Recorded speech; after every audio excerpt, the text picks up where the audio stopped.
Welcome to Sold by MC, where Philly real estate always tells a story.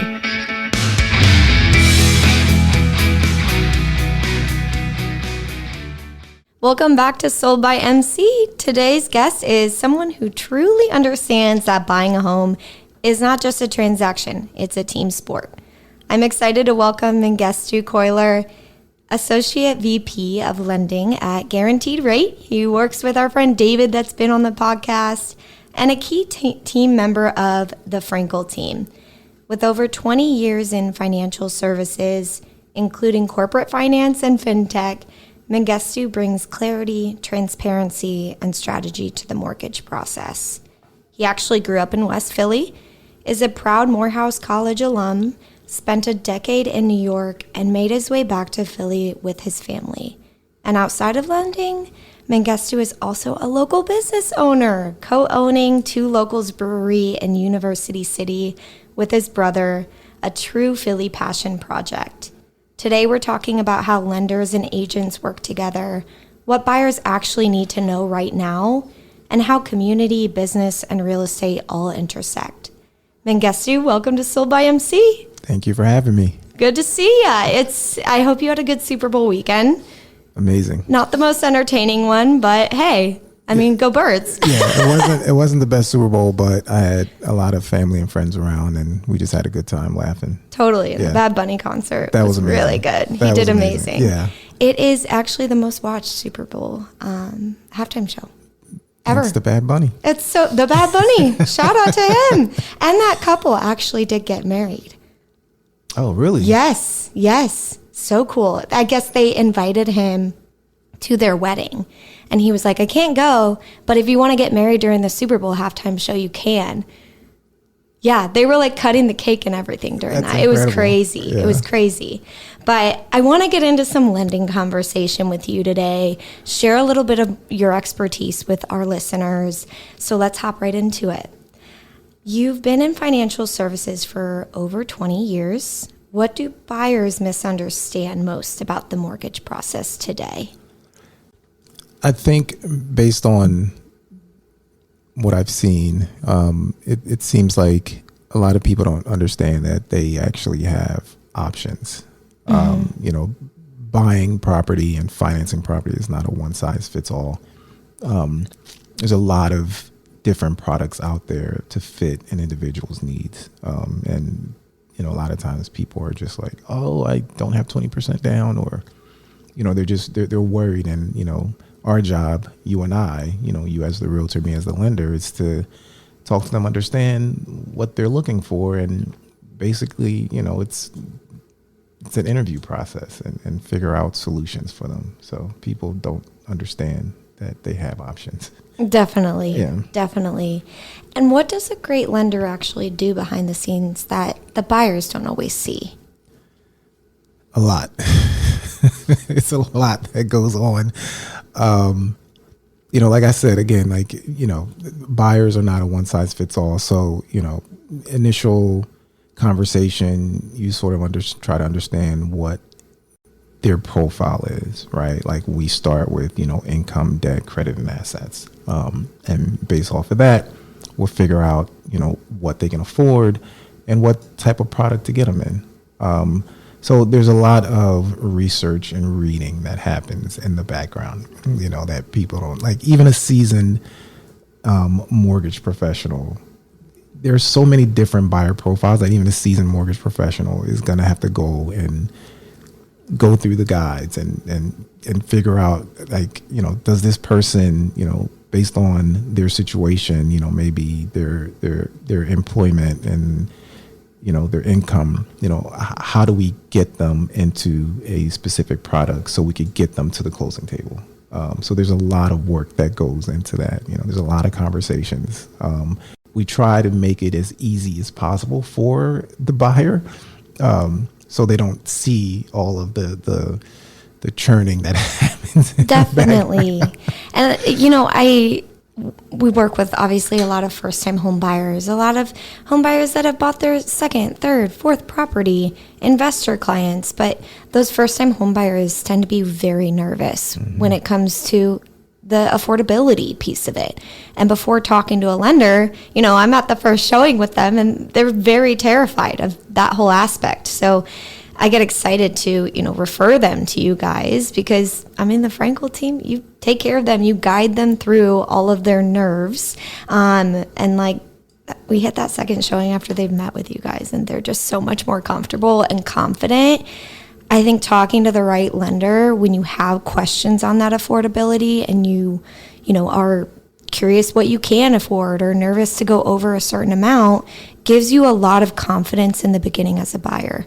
So to our buyers listening, I think it's really critical to meet with a lender just to get an idea so you feel that confidence moving, more into that casual search or that, serious search. Absolutely. How should buyers think affordability beyond just that monthly payment? I think you need to really consider your lifestyle and what's important to you. Like a lot of people, especially first-time home buyers, want like the dream house. And what they don't understand is that home buying is a journey, and it might not necessarily be your one and only purchase, and there's multiple things you can do. You can refinance and you could take out equity and take out a HELOC and upgrade your home, renovate your home. You could sell and up and move to another house. I think you just have to think about what lifestyle you want to live and what's important to you, and what you want to maintain. For some people, they want the big house and they want to entertain all the time and they spend a lot of time in their house. There's people that don't spend that much time in their house and just want a place to lay their head that looks nice and that's it, because they're traveling a lot. So I think it just depends on what lifestyle you have, and just think about, what else you're spending your money on. I think those are the important things. Definitely.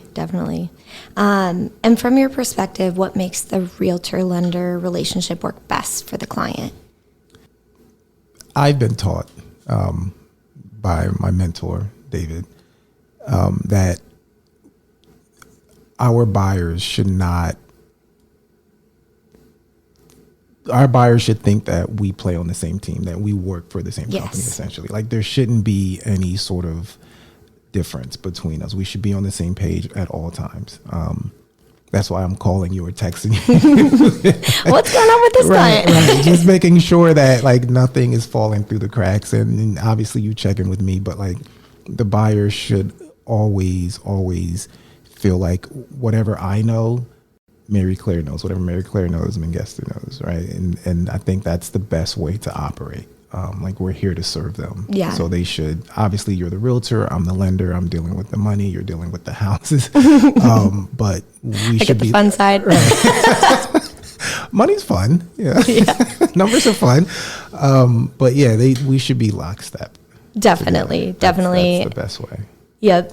And what advice do you give buyers who feel overwhelmed or unsure of where to start in the process? I think that, where to start is find yourself a good realtor like Mary Claire, or somebody at Alphont. Or Mary Claire. Just kidding. But I think you start there with the realtor and you just go through that process of getting a pre-approval. A lot of times people are just hesitant. I've gotten referrals and, hey, this person's going to be reaching out to you, and I don't hear from them, and then I'm reaching out. Just take that step. Just understand what you can afford and what the process is like. Like, hear us out. Hear out your realtor, hear out your lender, your potential lender, and just, and it's a big investment, but you have to view it as an investment, for your future. But I think just starting out, talking, getting that conversation going is probably half the battle. A good realtor, a good lender is going to tell you what you can do, and try to simplify it and make it as easy as possible for you. Definitely. Great advice. And how do you help buyers stay confident and informed from pre-approval through closing? Yeah, I mean, in our industry, in our profession, where, we follow the data, right?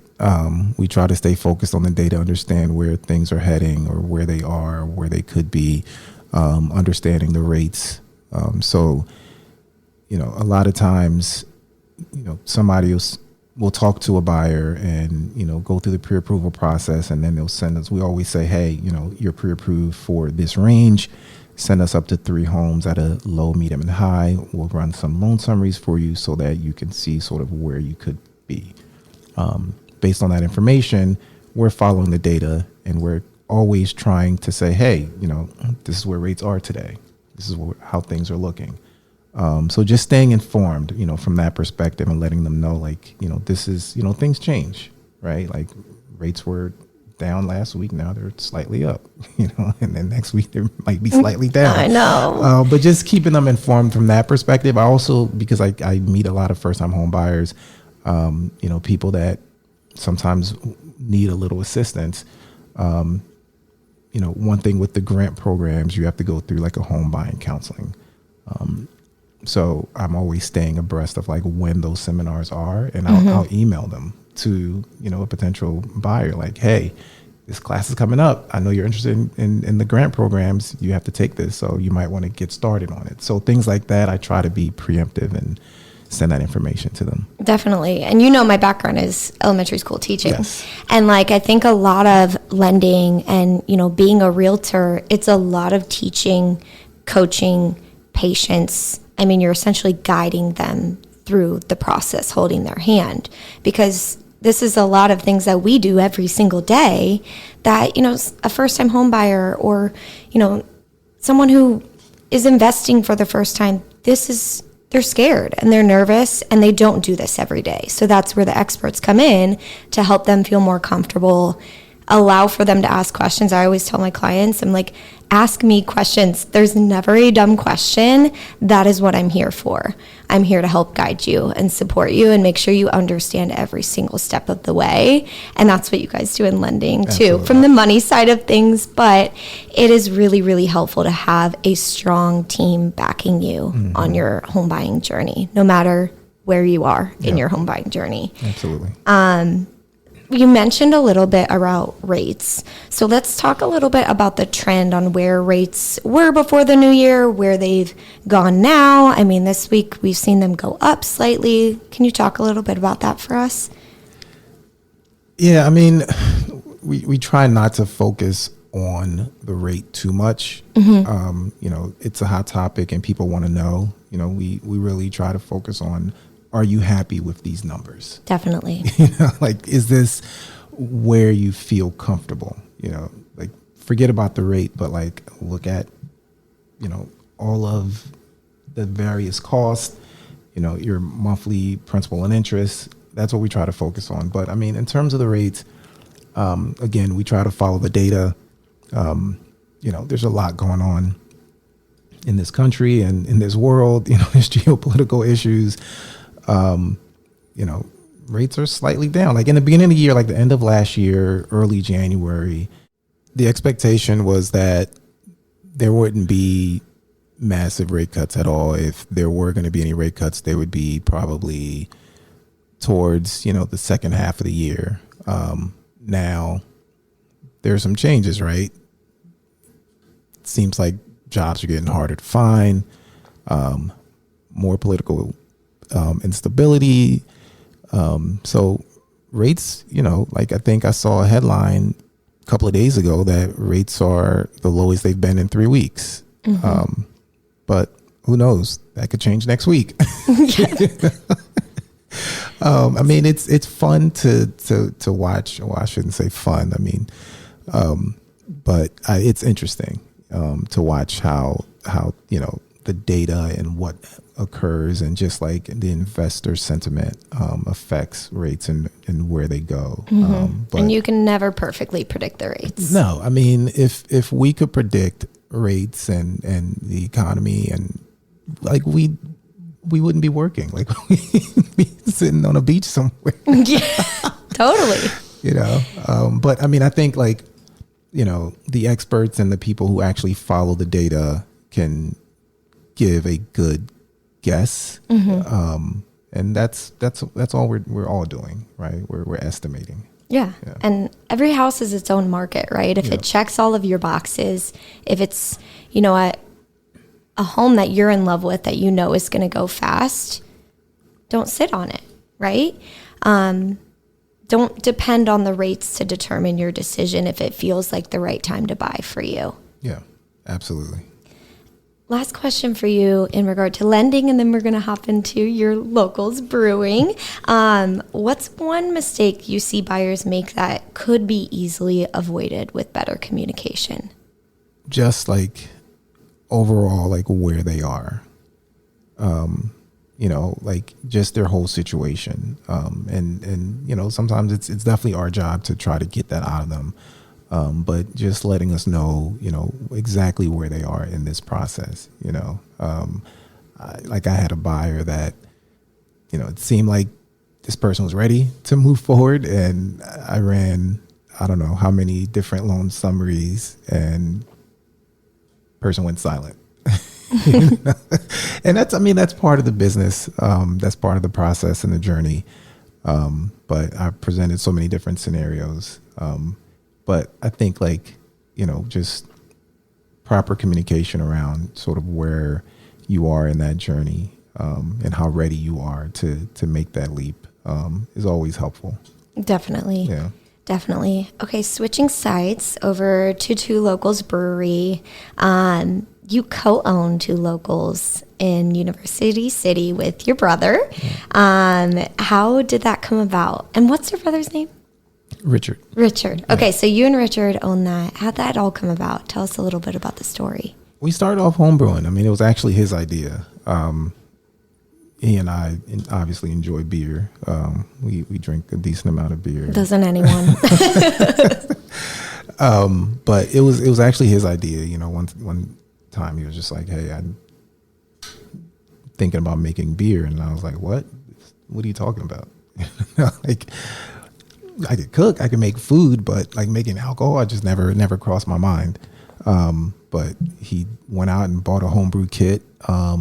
Made a Irish red ale. I tasted it. It tastes like beer. And I was like, oh, okay. It tastes like beer. That's hey. As long as we got close. Right. It tastes like beer. It was pretty good. I was like, okay, wow. It wasn't perfect, but I was like, oh, you actually made beer. I didn't think that. I just never thought about homebrewing. It was something that never crossed my mind. But that started off our journey. It became a hobby. We'd brew at my place, and really we started in the kitchen until my wife said, you guys got to get this out of here.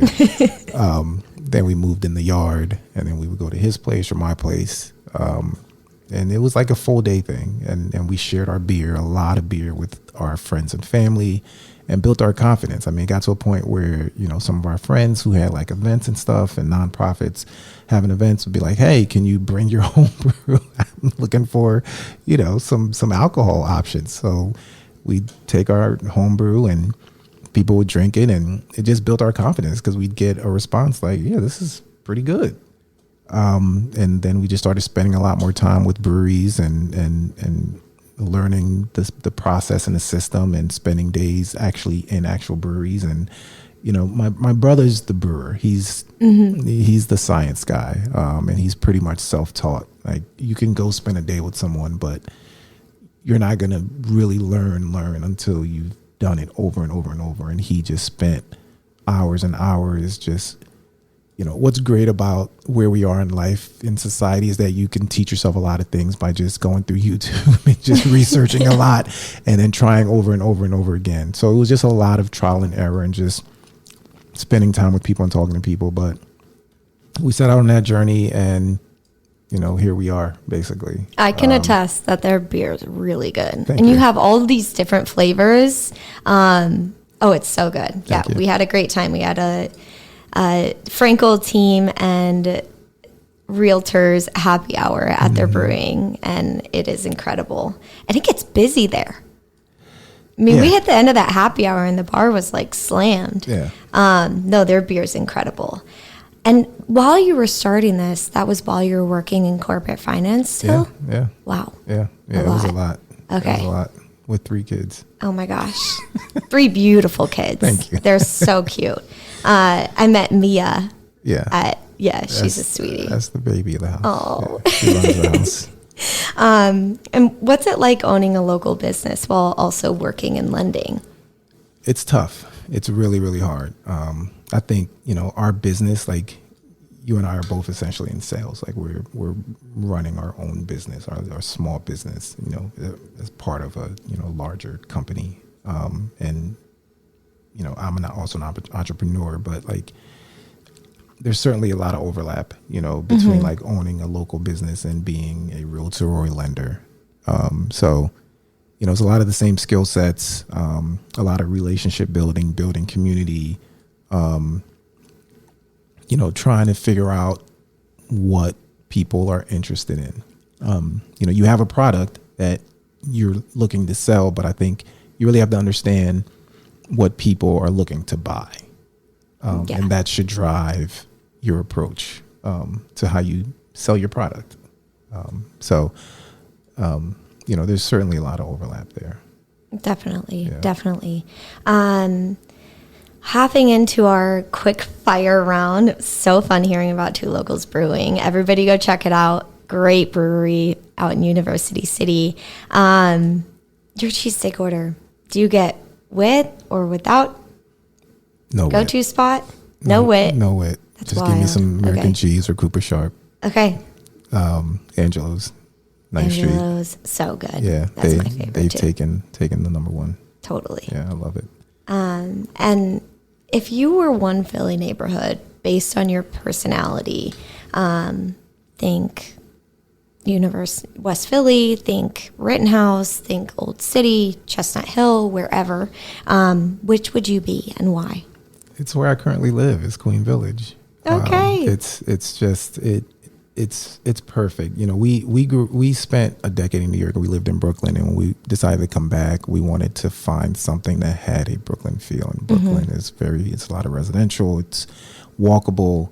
There's a lot happening, and I feel like Queen Village is perfect. It's family oriented. If you want to be busy and jump in, then there's plenty to do. But if you just want to chill and just go take your kid to the park, you have that too. And it fits my personality. I'm a pretty chill person. I like to have a good time. I could go to a bar and hang out with friends, but I also like being at home too, just chilling. So it would be Queen Village for me. Yeah, I've never had someone compare Queen Village to Brooklyn, and I totally see it though. I love Queen Village. It's a great place. I also love Brooklyn. Yeah. Okay. One thing that buyers should stop overthinking right now. Go. Stop overthinking buying. Just get started. Because it may take a month. It may take 6 months. It may take a year. But you have to get started. And I think that's with anything in life, right? Just get started. Just start the conversation.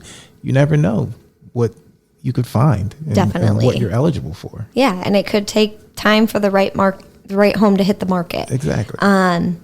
Okay, I have a couple of trivia questions for you.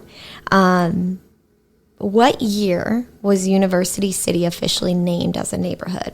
A, 1950, B, 1975, or C, 1990?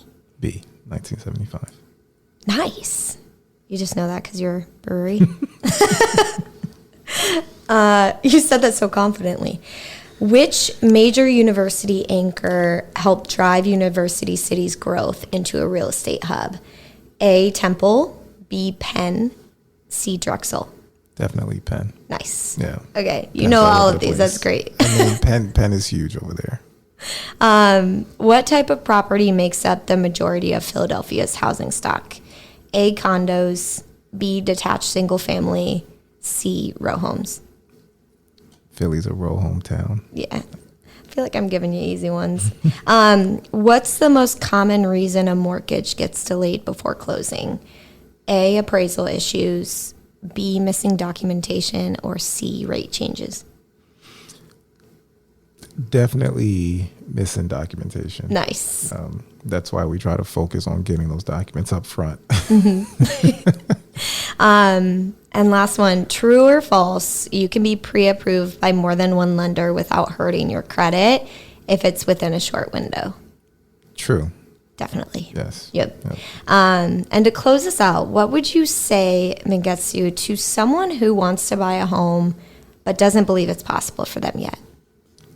Again, just start the process. Just talk to a lender, start with a realtor. In my mind, my opinion, I think you should start with your realtor, and then get a pre-approval. I think that's really, really important.